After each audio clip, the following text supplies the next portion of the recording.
levantando seus braços ao céu. Derrama sobre mim teu Espírito, Senhor. Teu coração faz-me forte e fiel, um servo teu. Derrama sobre mim teu Espírito, Senhor. Vem preencher meu coração, faz-me forte e fiel, um servo teu. Tua mão desceu sobre mim e me retirou da escuridão. Deu-me mãos e voz de profeta. Deu-me um coração adorador. Tua mão desceu sobre mim e me retirou da escuridão. Deu-me mãos e voz de profeta. Deu-me um coração adorador.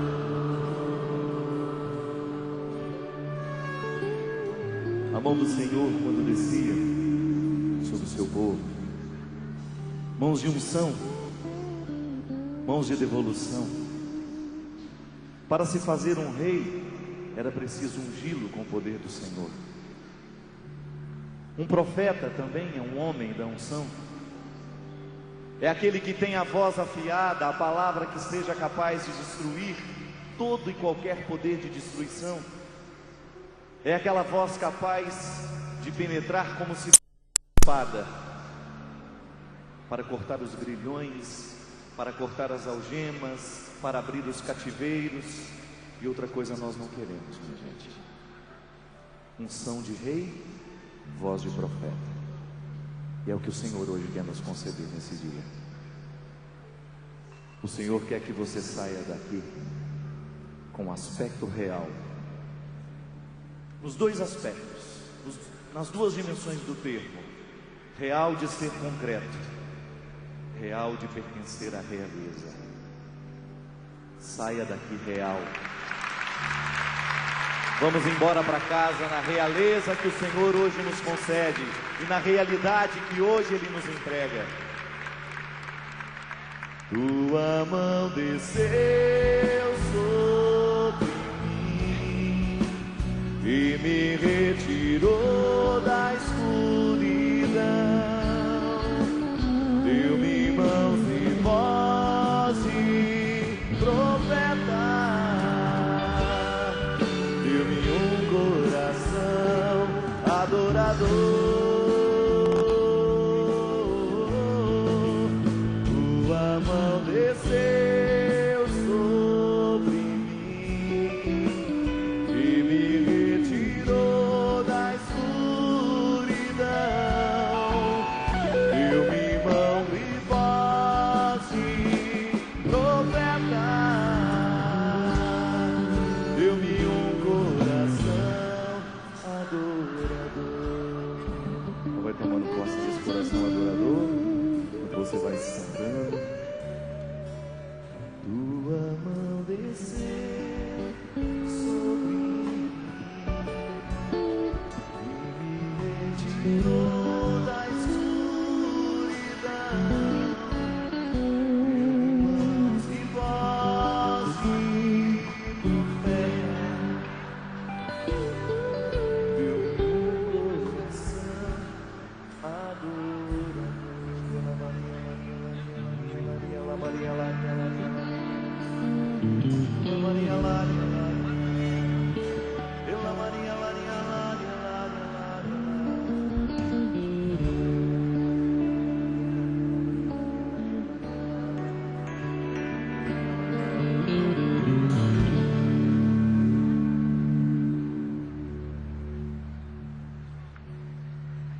lhe convido a abrir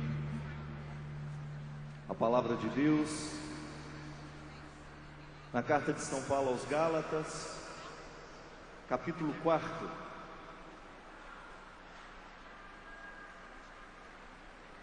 Vamos sentando e vem todo mundo para não atrapalhar quem está atrás de vocês, tá?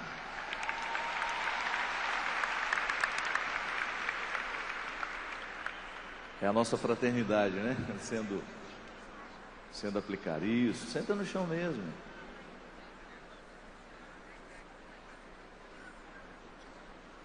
Carta de São Paulo às Gálatas, capítulo 4.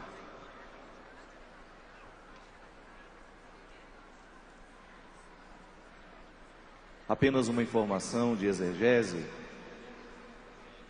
Segundo os grandes estudiosos, a carta de São Paulo aos Gálatas, carta atribuída a São Paulo, né? Aos Gálatas, segundo os grandes especialistas em Novo Testamento, é uma das traduções mais fiéis, como se fosse um dos resumos mais fiéis do cristianismo. Pegue a carta aos Gálatas, leia do início ao fim, e você vai verdadeiramente mergulhar no espírito do cristianismo, o que Jesus propôs, o que a igreja pretende. A carta aos Gálatas, ela toda gira ela gira o tempo todo em torno da questão da liberdade. E a liberdade é muito cara dentro do contexto do cristianismo. Toda religião que seja honesta, né, vai buscar oferecer, por meio da sua reflexão, por meio da sua liturgia, a experiência da liberdade aos fiéis. E a carta aos Gálatas, ela o tempo todo fala da necessidade de se alcançar essa liberdade. Capítulo 4. Tal é, portanto, o meu pensamento. O tempo todo em que o herdeiro é criança, não difere em nada de um escravo. Ele, que é senhor de tudo, mas ele é sujeito a tutores e curadores até data fixada por seu pai. E nós, igualmente, quando éramos crianças, sujeitas aos elementos do mundo, éramos escravos. Mas ao chegar à plenitude dos tempos, Deus enviou o seu Filho nascido de mulher e sujeito à lei, para pagar a alforria daqueles que estão sujeitos à lei, para que nos seja dado ser filhos adotivos. Filhos, vós bem que o sois. Deus enviou aos nossos corações o Espírito do seu Filho, que clama: Abá, Pai. Portanto, já não és mais escravo, mas filho. E como filho, também és herdeiro, e isto é a obra de Deus. Palavra do Senhor. Vamos aplaudir essa palavra.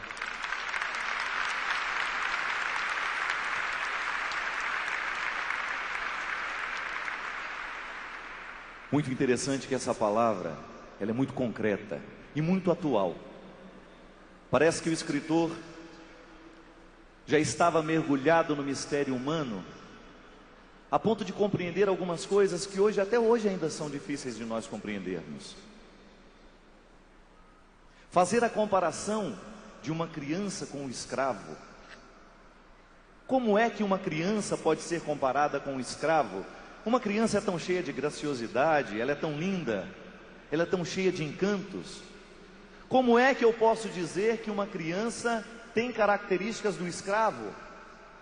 E é simples, porque a psicologia evoluiu, a psicologia nos ensinou que uma criança, ela ainda não é capaz de fazer o processo da diferenciação. E você sabe que o egoísmo, ele nasce no momento em que nós achamos que o mundo somos nós.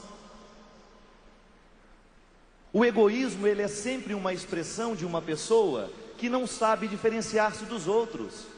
Ele acha que o outro é uma continuidade dele.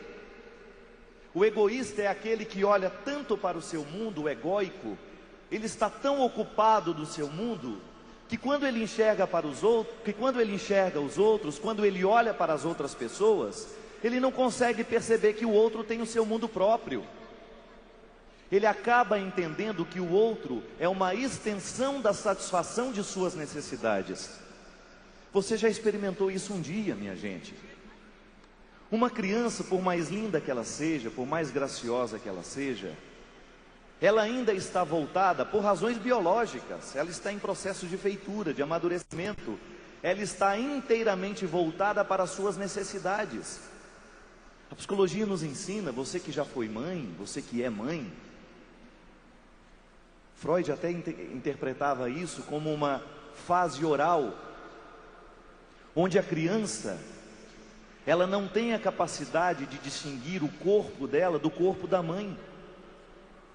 A criança nessa primeira fase da vida, ela é tão egoísta, e ela não sabe que ela está sendo egoísta. É o processo de amadurecimento que vai levar à capacidade de diferenciar.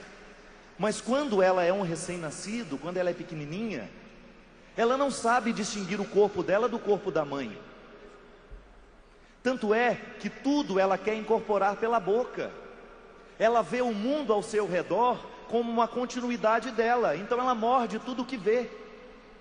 A psicologia nos ensina que esse desejo de morder tudo que vem pela frente é um processo de incorporar e de manifestação dessa compreensão de que o outro é uma continuidade dela e que, portanto, ela pode morder e pode trazer para ela. Ela não tem diferenciação da mãe. Ela não sabe que a mãe é uma outra pessoa. Mesmo porque até pouco tempo, olha aqui a Salete, são duas pessoas, mas você vê uma só. A criança está intimamente ligada ao processo da mãe. Ainda ontem a Salete estava dizendo: padre, no final agora tudo vai ficando mais difícil, porque eu tenho que respirar para dois. Então eu me canso com facilidade. Tenho que evitar falar muito quando eu sei que vou pregar, quando eu sei que vou fazer um programa, que vou fazer uma animação, porque eu divido, a minha respiração vai para duas pessoas. A criança nasce dessa simbiose, gente. É uma simbiose. É um processo de viver juntos. E quando ela nasce, ela vai vivendo esse processo de achar que a mãe dela é ela. Por isso que uma criança sofre tanto na ausência da mãe. Se você retira um recém-nascido da mãe, o sofrimento é tão doloroso que isso pode marcar para o resto da vida como um trauma profundo de rejeição, de solidão, de medo, de insegurança. Quantas inseguranças estão dentro de nós hoje que são frutos lá da nossa primeira infância? Nossa mãe precisava trabalhar, não tinha o tempo suficiente para cuidar de nós, e nós ali naquela sensação de estarmos perdidos no mundo, não encontrávamos o corpo que antes era nosso. Por isso ela quer morder tudo que vê, não é assim? Se você deixar a sua criança, ela arranca a sua bochecha fora. O peito, a experiência de sugar o peito, a manutenção da vida, tudo passa pela boca. É a fase oral. É a fase de tentativa de incorporar o mundo pela boca. É aquela fase em que a criança não se distingue. O processo de distinção, quando você for ler o livro, você vai ver. Ele é importantíssimo na vida humana. O que é identidade? É a capacidade de distinguir-se dos outros. Eu sou eu e eu não sou você. No momento que eu digo que eu sou eu estou também afirmando que eu não sou o outro. É distinção. Mas esta distinção, ela só vem com o tempo. À medida em que a criança vai crescendo, é que ela vai percebendo que há uma outra realidade que não ela. E sair do egoísmo é você sair desta compreensão equivocada de que o mundo todo é você. E de que os outros todos estão a seu serviço. Você sabe muito bem o momento em que você precisa começar a explicar para a criança: meu filho, agora a mamãe não pode. É como se nada fosse dito, não é verdade? Porque ela não tem biologia, ela não está biologicamente preparada para entender essa frase. Piaget nos ensina muito a respeito da psicologia infantil. Ele vai dizer que uma criança, para compreender alguns aspectos da vida emocional, ela precisa maturidade cerebral. Assim como eu preciso de maturidade cerebral de 7 anos, que é a idade da razão, não é? Que é a idade que a gente entra na escola. A criança precisa atingir 7 anos para ela ser capaz de articular alguns pensamentos mais organizados, mais complexos. Antes ela só sabe viver na simplicidade. Ela não tem muita capacidade de articular pensamentos difíceis. Então não adianta você sentar e falar como se ela fosse um adulto, ela não vai te entender. Você chegar para uma criança de 3 meses no berço e falar assim: filhinha, não chora agora, porque a mamãe não pode dar mamar agora. Eu tenho que ir ao shopping. Tem uma super promoção que a mamãe não pode perder. Tá bom. E continua o choro. Aquela criança ainda é escrava. Como assim, padre? Ela é escrava da necessidade dela, gente. Ela ainda não tem capacidade de articular que a ausência da mãe é temporária. Os especialistas em infância dizem que 1 minuto do recém-nascido longe da mãe pode parecer uma eternidade, porque ela não sabe lidar ainda com a categoria de tempo. Você sabe quanto tempo dura meia hora. Por isso que o seu pequenininho chora terrivelmente quando você fala para ele: filho, fica com a vovó que a mamãe só vai ficar meia horinha lá. Ele não sabe o que é meia hora, não. É melhor você fazer dormir e sair na hora que ele está dormindo, do que ficar tentando explicar para ele. Ele não tem maturidade biológica. Aí se a gente vê uma cena dessa, você não sabe quem é mais burro, se é a mãe ou se é o filho. A criança ainda é escrava das suas necessidades. Na hora que der fome, não adianta dizer para ela: olha, eu vou colocar você para chorar no celular para a mamãe ver. Não. Ela não sabe quanto tempo dura meia hora, ela não sabe quanto tempo dura 15 minutos, porque ela ainda não é capaz de administrar essas informações. Ela ainda é escrava. Minha gente, a maturidade na vida de uma criança vai chegando à medida em que ela vai amadurecendo biologicamente, isto é, vamos lembrar de Piaget. O cérebro vai amadurecendo para captar informações mais precisas. Por isso que você compra joguinhos para os seus filhos. Os joguinhos esses que são todos pedagogicamente aprovados para tal idade da vida, eles estão a serviço da psicologia de Piaget.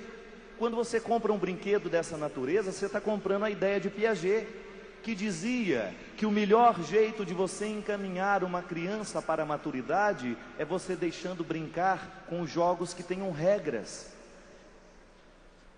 Regra simples: essa pecinha amarela não pode vir para cá porque o quadradinho é vermelho. A pecinha amarela só pode ir para o outro lado onde tem a pecinha amarela. A pecinha vermelha tem que seguir a regra. São regras simples, mas que vão criando dentro da criança uma estrutura que Jean Piaget chamava de juízo moral. Sabe o que é juízo moral? É aquela capacidade que a gente tem de administrar uma informação. Por exemplo, proibido pisar na grama. Isso é juízo moral. É você capaz de você distinguir que não é certo pisar na grama. É interessante, veja bem, é uma lei, é uma regra. Mas eu não sou escravo dessa regra por uma razão muito simples. Eu sei o significado que há na regra. Aqui está a grande diferença. Uma criança é escrava no momento em que ela não sabe a razão da regra. Mas no momento em que ela compreende a razão da regra, ela deixa de ser escrava. Ela passa a administrar a informação que ela recebeu. E assim você vai amadurecendo a criança, para que ela possa, por meio de joguinhos simples, de brincadeiras simples. Não é o creu, não. Dançar o creu não amadurece ninguém, não. Joguinhos, brincadeiras criativas, coisas que você como mãe sabe que faz parte do processo do seu filho. Por isso que não é bom você ficar dando armas, brinquedos violentos, porque isso não vai educar o seu filho para a regra. Que regra há, gente, no videogame em que quanto mais se mata as pessoas, maior é o número de pontos? Quando meu sobrinho era criança, uma vez peguei ele brincando aquele negócio, e ele todo animado. É proibido esse jogo. Mas eu consegui um pirata. 8 aninhos. E fica, como é que joga isso, Conrado? Você rouba o carro da pessoa, é assim, tem que roubar. Você não tem o seu carro, não. Você fica parado, é um videogame isso. Você fica parado na rua, na hora que vem, tem um sinal parado, você vem, põe a arma na cabeça do rapaz que está dentro do carro, joga ele para fora, bate bastante nele, que você pode fazer tudo isso no jogo, entra dentro do carro, rouba e sai atropelando as pessoas.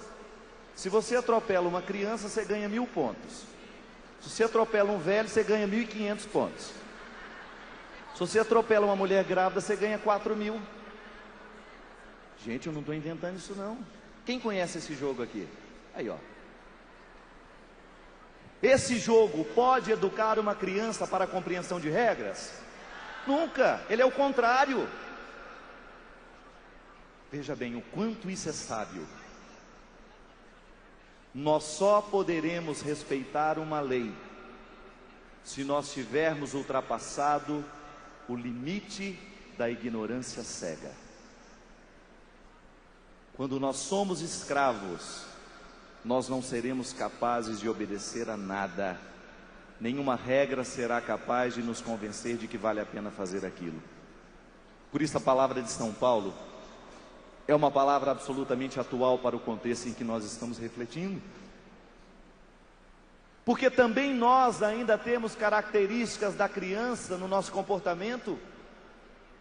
Também nós ainda trazemos as infantilidades nos nossos afetos. Por quê? Porque a gente ainda não aprendeu a amadurecer.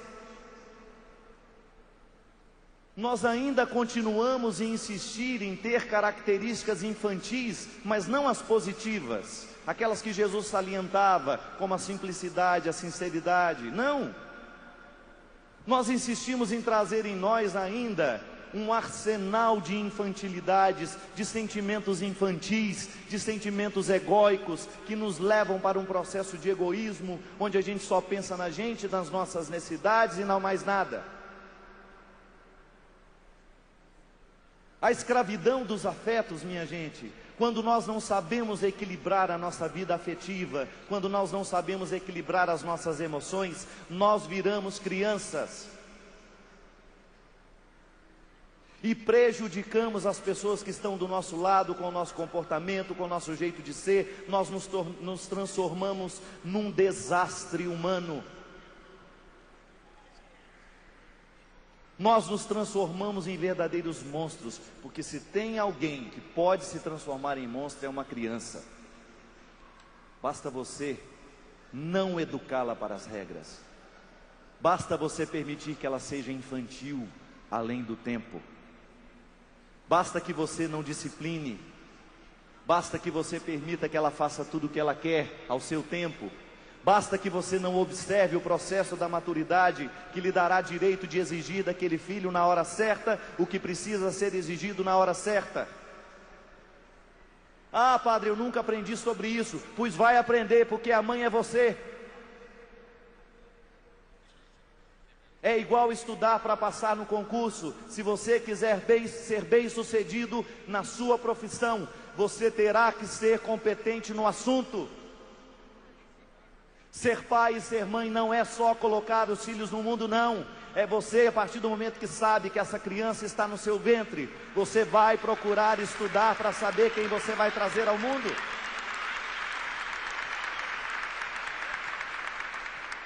Para depois você não ficar com aquela cara: eu tenho que levar meu filho para a psicóloga. A primeira psicóloga do seu filho tem que ser você, e você vai ser a mais competente, porque você vai conviver com ele 24 horas por dia.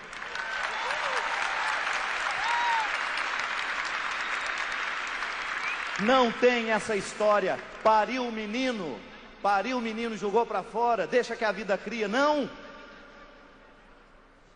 Você está sendo tão infantil quanto ele.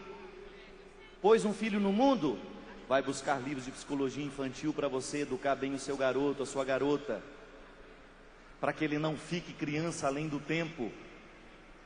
para que você permita que a infância dele seja no tempo certo, para que as emoções dele sejam articuladas de um jeito certo, para que as emoções dele sejam articuladas de um jeito certo, e ele não fique aquele garotão o resto da vida, que é incapaz de se doar por alguém, porque a infância dele está preservada dentro dele de um jeito negativo. Gente, a palavra é muito dura. A comparação da infância com a escravidão. Você deixar de ser escravo, olha a condição de escravo, o quanto é lamentável. Eu sou escravo de tudo aquilo que eu não sei. Se eu não sei inglês, eu sou escravo da língua inglesa. E alguém pode falar o que quiser para mim, que eu estou ali, ó. The book is on the table. Paul and Jenny are friends. Só. Tudo aquilo que você não sabe, você é escravo. É engraçado isso. Tudo aquilo que você desconhece tem de ser soberano sobre você. Pega um livro que você não entende nada. Pega um livro de filosofia daqueles mais complicados, e você se sente um besta lendo aquilo. Mas é porque você não sabe. No momento em que você busca a compreensão, aquele texto deixa de lhe escravizar. Aquele texto deixa de ser poderoso demais sobre você. Minha gente, a nossa relação com as pessoas é a mesma coisa. Quantas vezes você temeu, você estava temendo aquela pessoa, é porque você não conhecia. E onde é que está a infância, a escravidão nisso? Em não ter coragem de abrir as portas para poder conhecer. Em você se limitar na resposta fácil, em você se limitar a ficar chorando sem fazer esforço. É próprio da criança dar birra. O que é a birra? É a incapacidade que ela tem de lidar com o fracasso. Eu queria que minha mãe comprasse aquilo e ela não comprou, então não vou nem para frente nem para trás, eu caio aqui mesmo.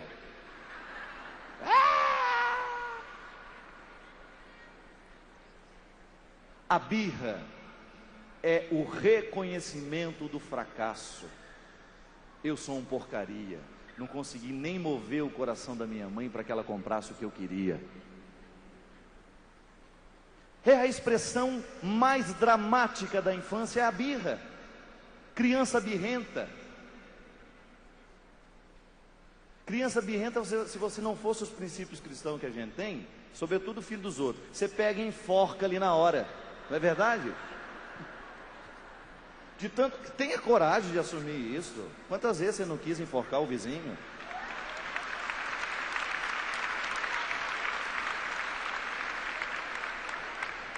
A birra é a manifestação pública da infância, da infantilidade, do excesso de infância. É aquela realidade em que a pessoa não sabe lidar, porque fracasso é emoção. Fracasso é sensação, gente. Quando você se sentiu fracassado, você sabe o aperto que o seu peito sofreu. Aquela sensação de vergonha. Meu Deus, eu não dei conta. Não tenho nem coragem de contar para os outros que eu não passei. E tem gente que é tão fracassado que reprova até no exame de fezes. Já está tão fracassado que não passa nem no exame de urina.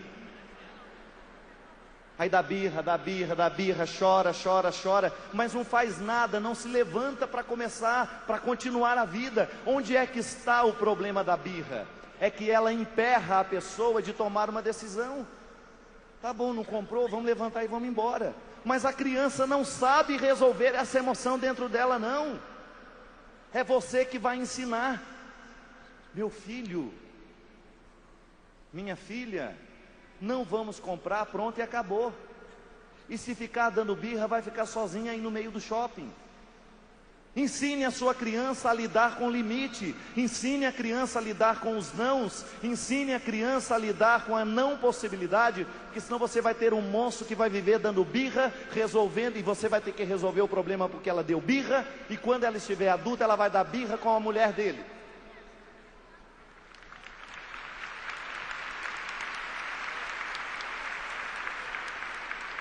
Gente, cá entre nós, Quantas vezes na vida você dá suas birras também? Só que você não deita no chão. A sua birra é aqui, ó. Uma semana, 2 semanas, chateou lá dia 15 de fevereiro. Aí você encontra a pessoa 20 dias depois. Você está ótimo, na hora que você vê a pessoa...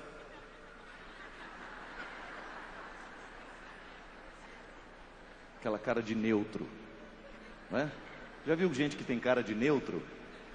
Você nunca sabe o que ela quer. Vamos lá? Pode ser lá? Você que sabe. Eu tenho uma implicância de gente que só você que sabe. Ela mesma não sabe nada, e a gente tem que saber tudo. Até nisso ela é preguiçosa, para saber onde quer almoçar.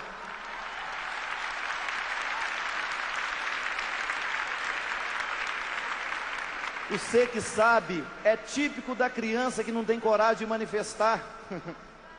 Porque depois se der errado, ela joga a culpa toda em você. Eu falei que eu não queria vir aqui. Ou melhor, não falei não, eu só fiquei calado. Eu fiquei pensando, lá não é bom. Mas ele que você queria ir. Aí ela joga tudo em cima de você, toda a responsabilidade de não ter dado certo o negócio. Infantilidade. Ô gente, não tem nada pior do que aquele espírito de porco que às vezes toma conta da gente. Igual se a gente acreditasse em espiritismo, né, nós ia fazer até um movimento. Tem hora que você está andando tão normal, de repente, o espírito de porco baixa. O espírito de porco é aquele que fica dentro do carro durante a viagem, falando só baixinho de vez em quando para outra pessoa assim: não sei, eu acho que esse caminho está errado. Mas não fala para o motorista não. Não dá opinião não.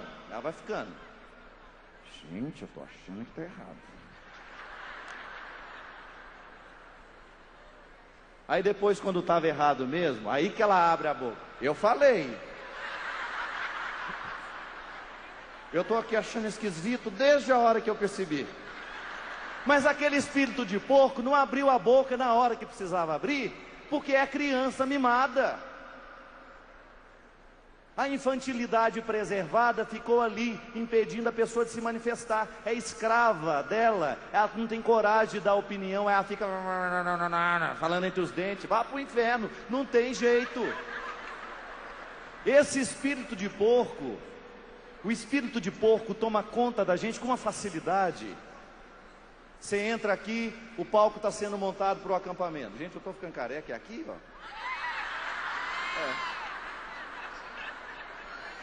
Como é que eu percebi, ó, que eu não quero...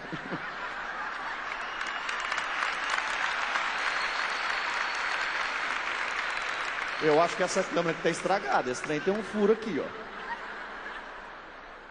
O espírito de porco, ele se manifesta em todos os lugares. Por exemplo, a banda vai ser montada, cada um arrumando seu instrumento, e o espírito de porco está lá. Ele está percebendo que tem alguma coisa errada.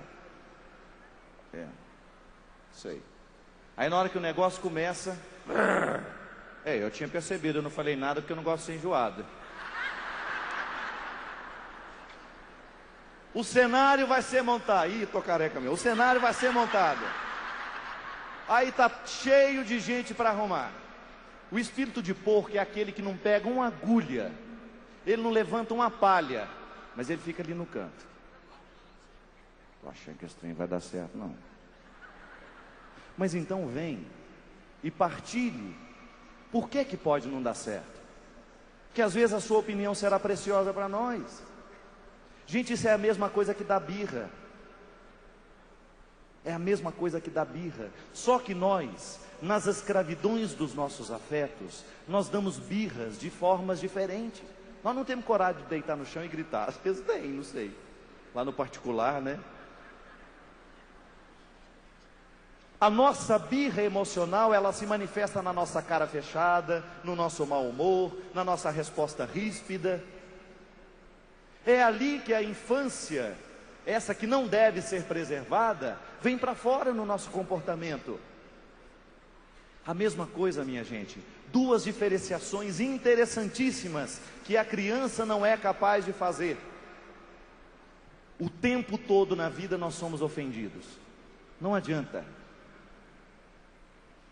Por mais que você seja aquela pessoa que fala assim, existem dois tipos de pessoas: as que me amam e as que ainda não me conhecem.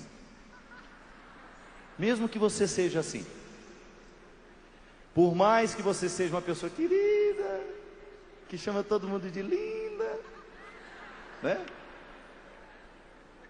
Aquela simpática. Por mais que você seja assim, tem gente que não gosta de você justamente porque você chama todo mundo de linda. Tem gente que acha você felizinho demais, aí não gosta. Então nós sempre teremos alguém que não vai gostar da gente. E é bom que seja assim. Aliás, eu estava falando ontem, se tem alguém, os que não gostam de mim, não deve estar suportando a canção nova esse fim de semana, porque só tem Padre Fábio. Aí você pega, o tempo todo você é ofendido na vida. Uma ofensa pode ser uma palavra, aquele olhar. Tem gente que sabe ofender olhando para a gente. Deus me livre. Há ofensas e há danos, perdas. Eu te pergunto, um olhar maldoso sobre você é uma ofensa ou é uma perda? É um dano ou é uma ofensa? É só uma ofensa. Mas a criança acha que é dano. Ele está me olhando feio, mãe. Não é assim? A manifestação é imediata. Ela não sabe diferenciar que uma ofensa não é dano. O outro me olhar feio não me prejudica em nada, minha gente. Prejudica se ele vem me dar um tapa, isso é dano. Se ele me dá uma rasteira, isso é dano. Se ele levanta uma calúnia concreta e difama, isso é dano. Mas um olhar, uma palavra maldosa, aquilo lido dia a dia, isso é ofensa que nós precisamos saber jogar para fora o tempo todo. Muitos dos nossos traumas, muitas das nossas dificuldades emocionais, elas não nascem de perdas concretas. Nós não perdemos nada com aquela fofoca, nós não perdemos nada com aquele comentário, nós não perdemos nada com aquela ofensa, mas a gente viveu como se estivesse perdido. É a infância, é a escravidão do não saber. É impressionante, gente, que o processo de cura na vida humana, ele é sempre um processo de substituição. O processo de cura de Deus em nós, ele se dá no ato de iluminar a nossa inteligência, para nos dar condições de ver o mesmo fato com olhos diferentes. Digamos que você foi traumatizado lá na sua infância. Você foi traumatizado lá na sua infância, quando você não sabia o que significava um quarto escuro, e alguém lhe fechou dentro de um quarto escuro e disse para você que ali dentro tinha um monstro. Quem tem medo de quarto escuro aqui? Tem a coragem de manifestar? Pois é, são todos adultos. São todos adultos. E eu pergunto, o que um quarto escuro pode fazer mal a gente? Só uma canelada na cama, se você não ver. É um único mal que pode fazer. É você dar um chute. Sabe aqueles em dia de inverno? Você está de chinelo, aquele frião que você levantou para fazer um xixizinho, e você levanta e não vê a quina do armário e aquilo vai subindo, não é? É o único malefício que um quarto escuro pode fazer na vida humana. É você chutar alguma coisa. Mas quando você era criança, por alguma razão, por alguma coisa errada que você fez, e por uma imbecilidade daqueles que lhe educaram, sem saber lidar com a sua peraltice, eles falam assim: vão fechar você naquele quarto onde tem um defunto. Tem um monstro aí dentro, viu? Gente, presta atenção na música que cantava para a gente dormir. Boi, boi, boi, boi da cara preta, pegue essa criança que tem medo de careta. Boi, boi, boi, boi da cara preta, Pega essa criança que tem medo de careta. Como vocês eram boas pra gente. Como vocês entendiam de psicologia. Tinha aquela da floresta que era pior ainda. Quem lembra da floresta? Que largava a criança na floresta. Tinha uma assim, que era pior do que essa.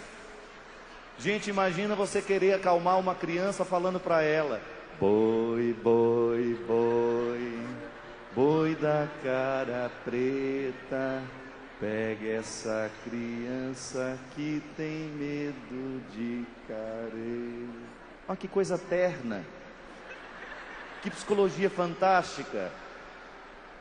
E aí falavam pra gente que o boi da cara preta vinha pegar, que se a gente não lavasse a boca o rato vinha roer a cara da gente, que você ia amanhecer sem a metade da cara. Só coisa bonitinha para falar pra gente antes da gente dormir. Aí fechavam você dentro de um quarto escuro e falava que tinha um bicho lá dentro. Minha gente, uma criança, ela não tem inteligência suficiente para saber que o bicho não existe. Ela acredita na palavra da mãe. O referencial de verdade que uma criança tem é o pai e a mãe. Se você fala que tem um bicho lá dentro e que vai me colocar lá para me expor ao perigo do bicho, eu vou acreditar em você. A emoção é uma forma de inteligência, eu falei isso ontem. Só que naquele momento que você é fechado dentro do quarto escuro, você vai viver tanto medo do bicho que está lá dentro, que você vai ficar traumatizado para o resto da vida. Aí depois, quando você cresce, você já até esqueceu a ameaça da sua mãe, você já esqueceu a ameaça do seu irmão ou de quem quer que seja que tenha colocado você lá dentro do quarto escuro. Só que hoje, quando você entra num quarto escuro, a sua emoção ainda é burra. Ela vem para fora naquele medo, naquele pavor, e você não sabe controlar. Você não sabe controlar o sentimento adverso, contrário, que lhe enche de insegurança e de medo. Como é que você vai poder curar o seu coração, a sua mente deste medo de quarto escuro? Racionalizando. Então, se a emoção é uma forma de inteligência que te domina o tempo todo, você vai trazer agora a sua razão para viver o processo da cura da emoção. Isso é psicologia, estou inventando isso não. Isso é terapia. É aquilo que na hipnose consciente eles fazem a pessoa tomar contato com aquilo que traz o medo, com aquilo que traz o trauma e reconstrói a partir de uma reformulação racional. E você vai dizer para você mesmo, de vez em quando você vai se expor ao quarto escuro e vai mentalizar: este quarto escuro não pode me fazer nada de mal. Você cura o seu medo do quarto escuro assim. No início você vai ter pavor, mas à medida em que você for enfrentando a realidade, na dose que você puder, não se exponha demais ao medo, não, vá se expondo aos poucos, e você vai percebendo que o seu processo de criança é como se você segurasse a criança pela mão e dissesse assim. Eu acho bonito isso. Quem assistiu Chiquinha Gonzaga, aquela minissérie? Vocês se recordam do último capítulo, em que quem fez a personagem Chiquinha Gonzaga foi a filha de Regina Duarte, quando jovem, não é isso? A Chiquinha Gonzaga jovem era a filha da Regina Duarte, que eu não me lembro o nome dela, Gabriela Duarte. E a Chiquinha Gonzaga, já idosa, já adulta, foi a Regina Duarte. Gente, há uma cena memorável da teledramaturgia brasileira, que foi aquela última cena. Sentada na cama, as três Chiquinhas Gonzagas. A mocinha, a meia-idade e a idosa. Lindíssima cena. E as três pessoas, a mesma pessoa, em três fases diferentes da vida, conversando. A mais jovem, contando os erros do passado, e a idosa acalmando-a. Mas você fez isso porque naquele tempo você ainda não sabia disso, você ainda não sabia daquilo. A meia-idade, confessando alguma coisa que a envergonhava, e a idosa mais uma vez, dizendo a ela que ela não precisava se envergonhar daquilo, porque naquele momento da vida ela não tinha razões suficientes para compreender aquele fato daquele jeito. Gente, isso é muito sábio. Não importa quantos anos você tenha, mas utilize-se da sabedoria que a vida já lhe deu, para você sentar com todas as suas idades e você corrigir um pouco o seu passado assim, como se você tivesse hoje a oportunidade de ter você criança no colo. Você já imaginou isso? Você hoje é adulto, com você criança no colo, dizendo a essa criança que ela não precisa ter o mesmo medo que naquele tempo, que você hoje está com ela, que o adulto está aqui para acompanhar a criança medrosa. Olha que coisa linda, Deus nos dando a oportunidade pelas fases da vida, pelas estações da vida, pela experiência do tempo, daquilo que a vida lhe proporcionou, você ter a oportunidade de se colocar no colo e de se curar dos medos do passado. Quem sabe você, mulher de hoje, olhar para aquela mulher que foi abandonada há alguns 5 anos atrás, 6, aquele abandono que marcou tão negativamente o seu coração, que feriu o seu brilho de mulher, e você dizer para ela: não tenha medo daquele abandono. Quem te abandonou não te conheceu, e quem não te conheceu jamais poderia ter te amado. Jamais.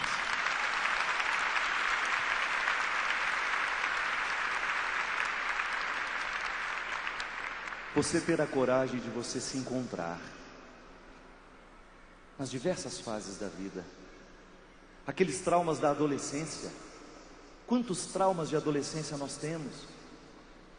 Você hoje, adulto consciente do que foi a sua vida, do que foram os seus medos, você ser capaz de olhar para você mesmo em fases diferentes da sua vida. Exerça a sua criatividade, gente. Que a sua oração seja assim, que você, ao se recolher para rezar, você traga as suas fases da vida que precisam ser curadas.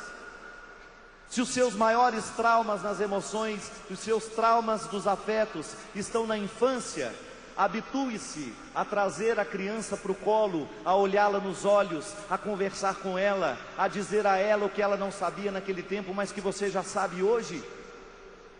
Substitua o que é ruim por aquilo que é bom de hoje. É a experiência que você tem de permitir que Deus venha resgatar a sua alma machucada, o seu espírito doído. É você ter a possibilidade de se refazer na vida, para você não continuar arrastando este monte de decepções, que são frutos de uma fase da vida em que você não conseguiu compreender o que acontecia. Vocês que são músicos, a técnica que vocês têm hoje, quantas vezes vocês foram humilhados por serem ruins? Alguém era muito melhor que vocês. E há músicos que são maravilhosos hoje, que ainda são agressivos com os outros companheiros, porque ainda trazem a insegurança, não sabem que são bons. E vocês convivem com eles o tempo todo. Pode observar um profissional muito agressivo, que tem medo de discutir o que ele sabe, porque ele tem medo que o outro saiba mais do que ele. É aquele que num determinado momento da vida foi olhado nos olhos, foi chamado de burro, você não sabe nada, você não pode nada. Só que hoje ele pode, mas ele ainda continua com aquele registro de que ele não sabia. E naquele momento realmente ele não sabia tanto. O trauma ficou dentro dele, o registro, a emoção ficou negativa. Mesmo que hoje ele saiba que ele tem um conhecimento técnico muito apurado, a emoção é burra. A emoção trai. Eu costumo dizer, a emoção apaixonada, ela é sempre burra.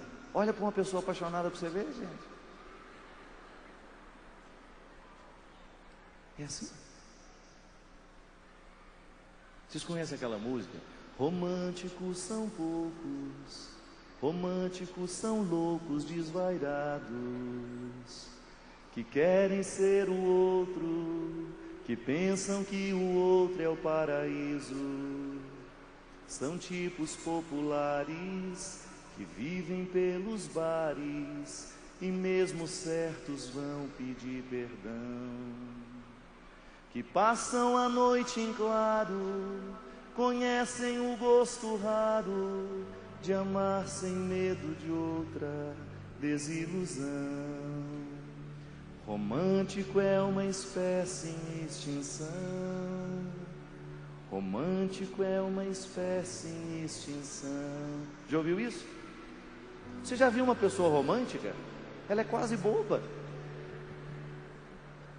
Se você olha depressa, você acha que é bobo. É porque o romântico está sempre apaixonado. E a paixão, ela costuma ser burra muitas vezes. Você corre o risco de ficar parecendo bobo. Tanto é que depois você tem uma vergonha danada daquele vídeo que foi gravado depois que você já tinha tomado umas. Final de formatura é sempre assim. Aqueles rapazes que nunca se abraçaram, estão tudo chorando, mas é tudo irmão. Não é assim? Último dia de aula, todo mundo toma uma cachaçinha para ter coragem de dar um beijo no amigo que vai sentir falta. A emoção vem para fora e ela vem de um jeito muito burro, não passa muito pelo conhecimento, pela razão. E você olha depois e fala: meu Deus, como é que eu tive coragem de fazer aquilo? É porque você estava no impulso da sua emoção, que muitas vezes não tem cerca. Não tem cerca. Não tem cerca. Só que muitas vezes você precisa voltar no tempo e olhar para aquela emoção que estava estragada e corrigir aquilo. Coisa boa é você ter a oportunidade, minha gente, de se reconciliar com você mesmo. Nenhuma reconciliação com o outro será possível se antes você não viver a reconciliação consigo mesmo. Nenhum perdão será concreto se antes você não se perdoar. Nenhum olhar será profundo se antes você não se olhar. Você não será capaz de encontrar absolutamente ninguém nessa vida se antes você não se encontrar. É a vida.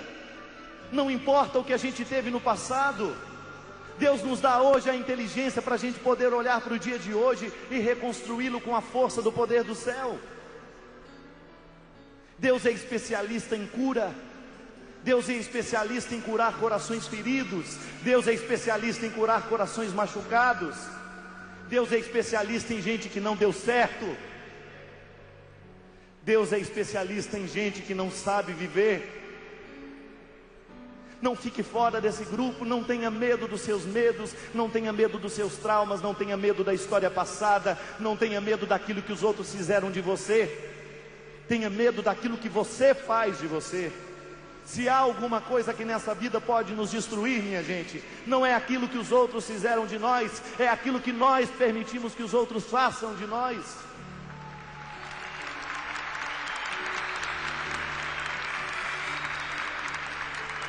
Ao invés de ficarmos dando birra, lamentando: a minha vida é um inferno, Padre, minha vida não deu certo, ninguém me amou, ninguém me quis, ninguém me ajudou. Levante-se. Não é momento de birra. Não é momento de ficar lamentando o que não se teve. Deus é porta sempre aberta para que nós possamos descobrir um jeito novo. Mesmo que você tenha 60 anos e durante 60 anos você não tenha sabido o que é amor, não importa. Seja capaz de trazer todas as fases da sua vida para a sua cama. Senta com elas, console-as, porque o maior consolo que você pode receber da vida não vem do outro, vem de você mesmo. Porque não adianta nada o outro lhe autorizar a viver se você ainda continua não se permitindo. Não adianta absolutamente nada que o outro sinalize sinal verde para você, se você ainda continua se colocando o sinal vermelho, impedindo-se de ir adiante, impedindo-se de conquistar aquilo que o Senhor programou e preparou para você. Não adianta nada que o outro ache que você vai dar certo, se você não se convencer disso. Seja igual ao rio. O rio, quando eles colocam barreiras para ele não continuar, ele fica profundo. Ele não fica lamentando porque não tem para onde ir. Ele cria profundidade onde ele está. Seja rio. Para de dar birra na vida, para de ficar lamentando o que você não teve. Abra os olhos porque você ainda pode muito, e é Deus que nos diz isso hoje. É Deus que nos assegura que a vida ainda não teve fim. É Deus que continua nos retirando da escuridão, no poder das trevas, no poder lamentável da birra. É Deus que ainda continua nos olhando do mesmo jeito como Jesus olhou para todos aqueles que passaram pela vida dele. Esse é o desconcerto do cristianismo. Deus ainda prefere os piores. Deus ainda prefere os que não deram certo. Deus ainda prefere os que são miseráveis.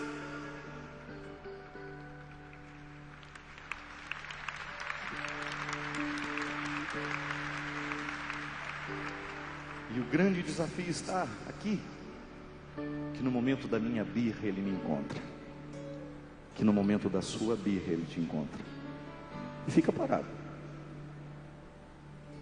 não diz uma palavra, espera a sua birra terminar, olha para você e diz: acabou? Terminou a birra? Agora levanta e vai ser gente. Falou desaforo para ele, ele nem escuta.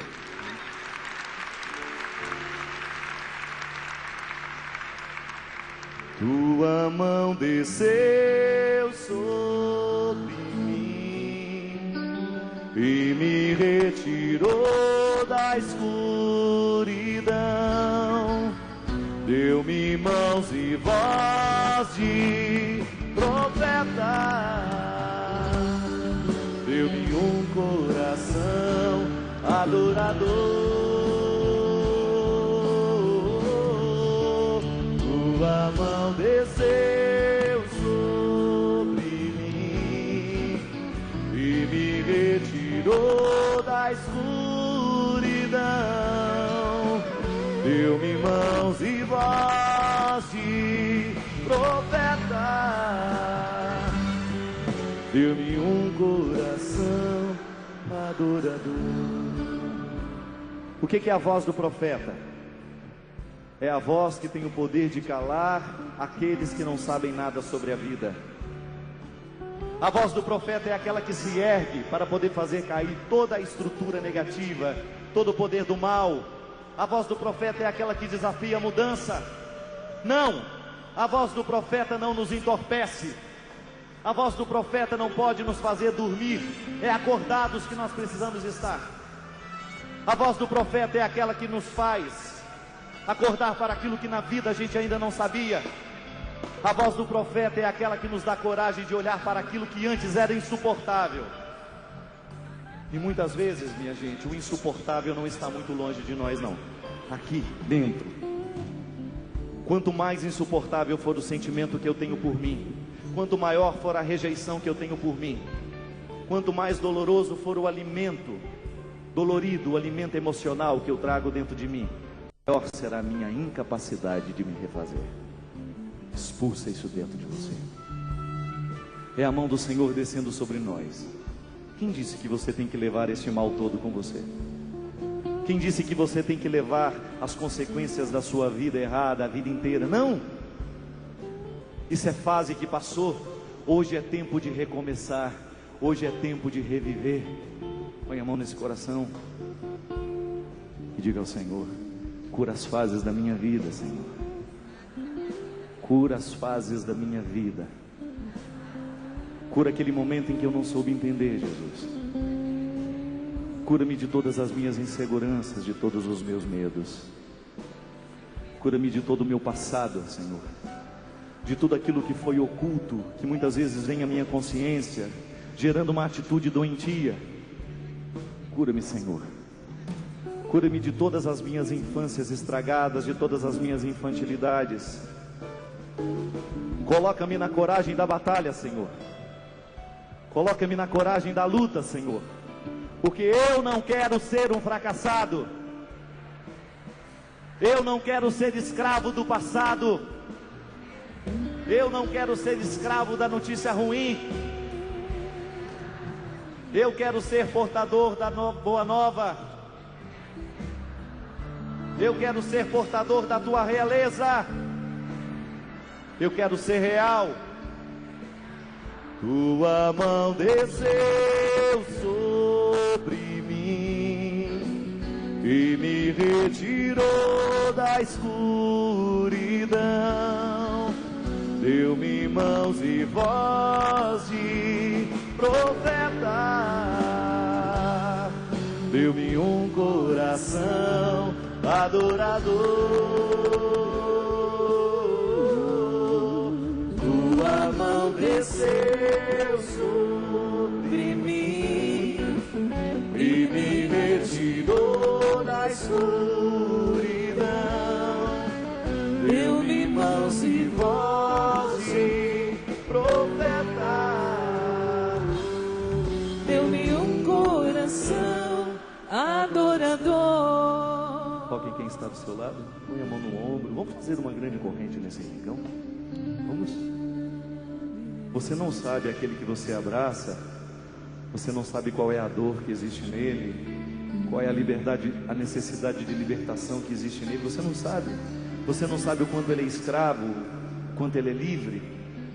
Mas uma certeza você tem, e você pode ter agora. Ele é gente como você.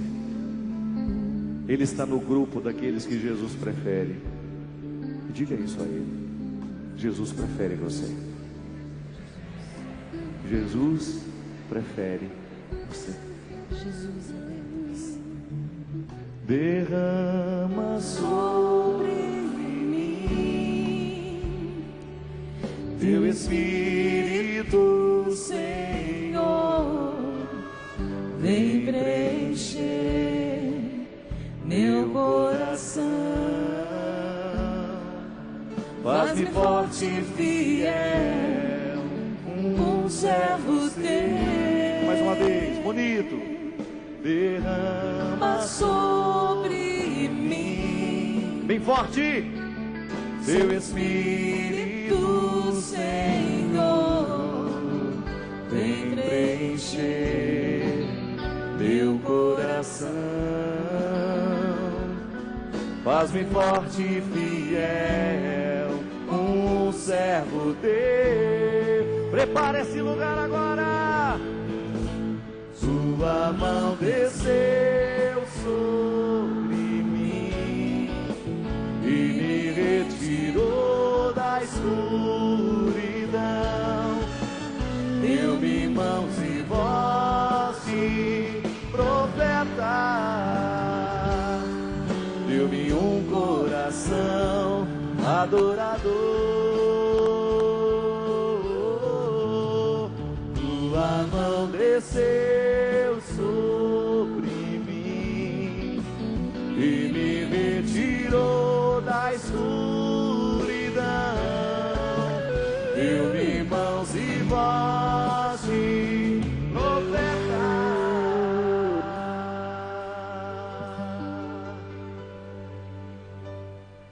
deu-me um coração. Grito de libertação e de vitória nesse rincão agora.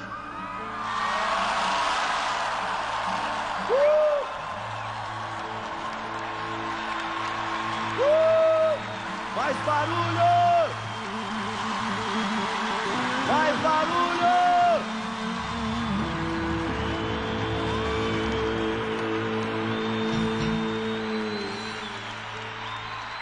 Deu-me um coração